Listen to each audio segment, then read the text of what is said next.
آج اس ٹھنڈ میں آپ کو اس لیے بلایا ہے کہ جو وچ ہنٹ جو مرکزی سرکار کا شروع ہو گیا تھا وہ اب عروج پہ پہنچنے کو آیا ہے.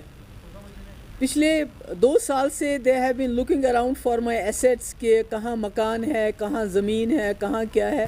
جب وہاں سے کچھ نہیں ملا تو اب انہوں نے جو ہمارے رشتہ دار ہیں, ہمارے دوست ہیں, ہمارے فیملی ممبرز ہیں, ہمارے کلیگس ہیں, ان کے ہاں چھاپے ڈالنا شروع کر دیا ہے. ای ڈی کا مس یوز ہو رہا ہے. ای ڈی این آئی اے ہے یا ای ڈی ہے, اٹ ہیز بین ویپنائزڈ. اس کو ہتھیار کی طرح استعمال کیا جا رہا ہے. جیسے کہ آپ کو معلوم ہے, جس طرح وحید کو جس دن اس نے فارم بھرا دوسرے دن اس کو لے کے گئے, تقریباً 1 مہینہ اس کو این آئی اے نے اپنی کسٹڈی میں رکھا, اور ایک ہی پرپز تھا کہ کسی طریقے سے وحید کوئی ایسی بات جو ہے مان جائے جس سے مسئلہ میرے تک پہنچ جائے.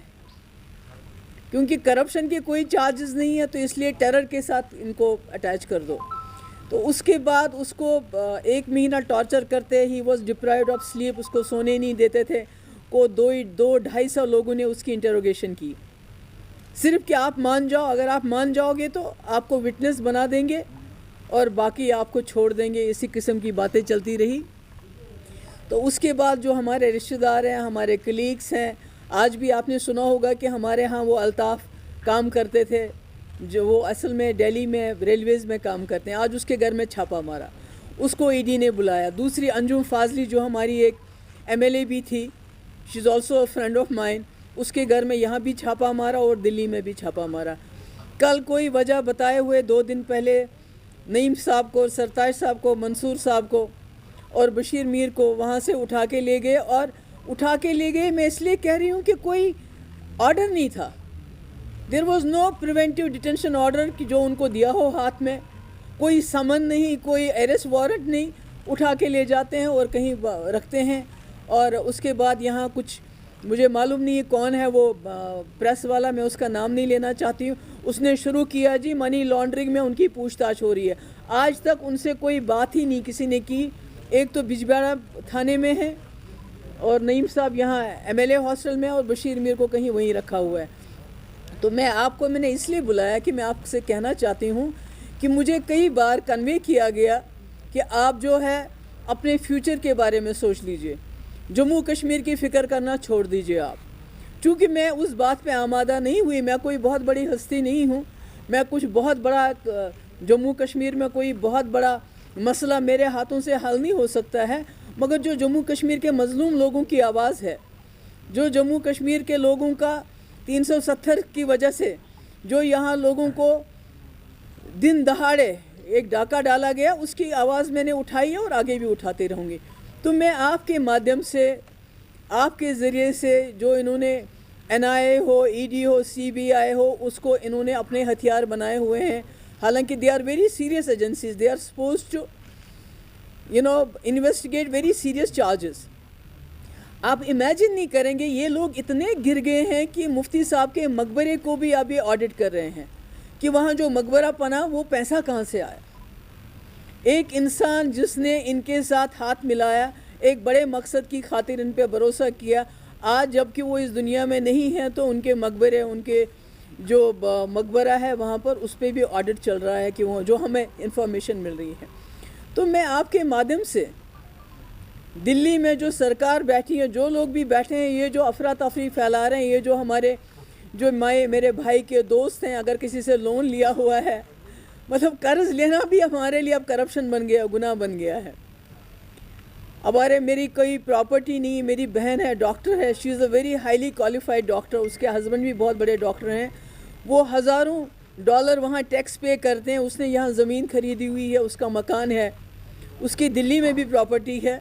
تو اس کے پیچھے بھی اس کو بھی کریدنا شروع کر دیا ہے. میری ممی کا کہیں اکاؤنٹ ہے, اس کو کریدنا شروع کر دیا ہے. تو یہ بی جے پی جو ہے ان کے پاس کوئی پولیٹیکل دلیل نہیں ہے. They are not fighting me politically. I want to tell them, میں آپ کے میڈیم سے I want to tell all the B J P leaders کہ آپ کے پاس اتنی بڑی طاقت ہے, آپ کے پاس اتنے ممبر پارلیمنٹ ہے, آپ کے پاس سرکار ہے. اگر آپ کو فائٹ کرنا ہے مجھ سے تو پولیٹیکلی فائٹ کرو. Fight me politically, not through NIA, ED and CBI. اگر مجھ سے جنگ لڑنی ہے تو پولیٹیکلی لڑو مجھ سے، زمین پہ قدم رکھ کے لڑو. یہ آسمانی کبھی NIA، کبھی ED کے چھاپے، کبھی CBI کے چھاپے، اس میں کیا ملے گا آپ کو؟ میرے پاس کیا ہے؟ اگر ہوتا تو آپ میرے والد کے مقبرے کی جا کے وہاں جانچ نہیں کرواتے کہ یہ کتنے کا بنا ہے، یہ کہاں سے بنا ہے، اگر میرے پاس کوئی پراپرٹی ہوتی. تو میرا کہنے کا مطلب یہ ہے کہ چونکہ they have nothing to stick to me as far as corruption is concerned, so they have tried to through they have tried to connect me to terror funding. کہ پتہ نہیں ہمارے کوئی ملیٹنٹس کے ساتھ تعلقات ہیں، پھر ہم ان کو پتہ نہیں شاید مدد کرتے تھے. یس، جو ملیٹنٹ کی فیملیز تھی، مفتی صاحب جب پہلی بار چیف منسٹر بنے، جو ملیٹنٹ مارے گئے تھے، جو مر گئے تھے، جو جاں بحق ہوئے تھے، ان کی فیملیز کو ہم باضابطہ اکاؤنٹس کے ذریعے، بینک اکاؤنٹس کے ذریعے ہم ان کی مدد کرتے تھے. یہ میں آج بھی کہتی ہوں اور یہ کل بھی میں کہوں گی. پر یہ دوسری طرف سے ہم کو ملیٹنٹ کے ساتھ کنیکٹ کرنا، وحید کو ٹیرر فنڈنگ کے ساتھ کنیکٹ کرنا، یہ بالکل نا انصافی ہے. ان کی بزدلی ہے. They are cowards. ایک لیڈی کے ساتھ اگر ان کو لڑنا ہے تو مقابلہ کریں نا. کیا نا مقابلہ انہوں نے بھی میدان میں، وہاں منہ کی کھانی پڑی ان کو.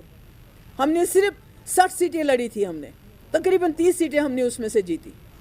انہوں نے میری پارٹی کی جو ہے اس کی اوبیچری انہوں نے منائی، پچھلے 2 سال ختم ہو گئی. So if they can't fight me politically, this not my problem, it's their problem. یہ ED کو، NIA کو، CBI کا جو یہ مس یوز کر رہے ہیں، this is very wrong. They are not. Constitution کی انہوں نے دھجیاں اڑا دی ہیں. ہم جو مانگتے ہیں کانسٹیٹیوشن کے اندر مانگتے ہیں. 370 کانسٹیٹیوشن کے اندر، ہمارا ایجنڈا کانسٹیٹیوشن کے اندر، میں جو بات کرتی ہوں کانسٹیٹیوشن کے اندر. مگر جہاں تک جموں کشمیر کے ڈگنیٹی کا سوال ہے، یہاں کی عزت کا سوال ہے، یہاں کی عزت نفس کا سوال ہے، جموں کشمیر کے مسئلے کا سوال ہے، محبوبہ مفتی کبھی خاموش نہیں رہے گی. چاہے یہ اس سے زیادہ، چاہے مجھے نہیں معلوم، میں بھی ہو سکتا ہے یہ آپ کی اور میری آخری پریس کانفرنس ہو. مجھے نہیں پتا کس وقت آ کے یہ مجھے اٹھا کے لے جائیں، کیونکہ آلریڈی ہمارے کئی لیڈر لے گئے ہیں. ان کا کوئی بتاتے نہیں ہے کیوں پکڑا ہے.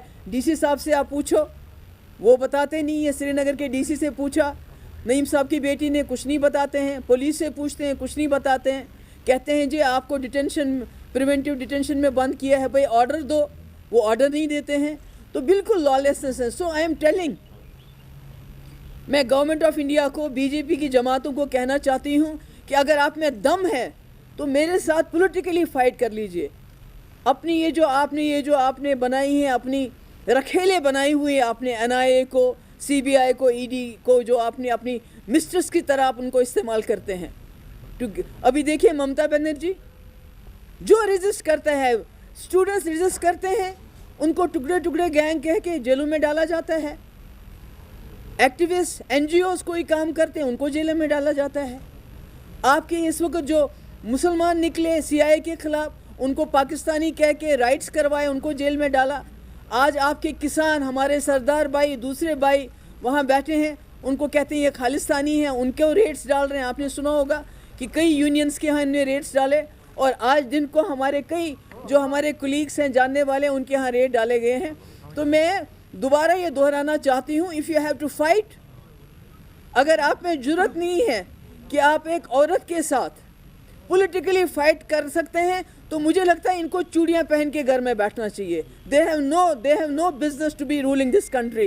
جب یہ قانون کی دھجیاں اڑا رہے ہیں، کانسٹیٹیوشن کی دھجیاں اڑا رہے ہیں، جو ہماری ایجنسیز کو ہیں ان کو مس یوز کر رہے ہیں. آئی ڈونٹ تھنک کہ ان کے پاس کوئی مورل اتھارٹی ہے. انہوں نے جو بھی قانون لاتے ہیں، لوگ سڑکوں پہ CAA کیا، کانسٹیٹیوشن کے خلاف تھا، لوگ سڑکوں پہ آ گئے. 370 کو غیر آئینی طریقے سے ہٹایا، جموں کشمیر کو ٹیررائز کر کے یہاں کے لوگوں کو خاموش کر کے رکھا ہے. اسی طرح کسانوں کے خلاف لا لایا، آج لاکھوں تعداد میں لوگ کسان سڑکوں پہ ہیں. سب ختم کر دیے انہوں نے، اس ملک کی بربادی کر دی. مگر اگر مجھ سے لڑنا ہے، let them fight me politically. میری فیملی کو، میرے دوستوں کو، میرے کلیگس کو اس میں استعمال نہ کرے. اگر مجھے پکڑنا ہے، اگر مجھے بند کرنا ہے، they should come straight to me, not go to my family, not go to my party people.